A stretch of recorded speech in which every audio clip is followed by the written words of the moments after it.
अस्मद्गुरुभ्यो नमः।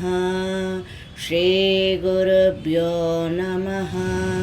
सर्वगुरुभ्यो नमः। हरिः ओं तत्सत्। गं गणपतये नमः। गं गणपतये नमः। गं गणपतये नमः।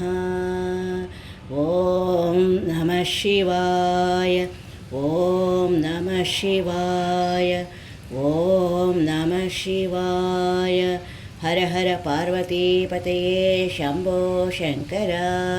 ॐ नमः शिवाय। नमस्ते अस्तु भगवन् विश्वेश्वराय त्र्यम्बकाय त्रिपुरान्तकाय त्रिकाग्निकालाय कालाग्निरुद्राय नीलकण्ठाय मृत्युञ्जयाय सर्वेश्वराय सदाशिवाय श्रीमन्महादेवाय नमः। ॐ नमः शिवाय।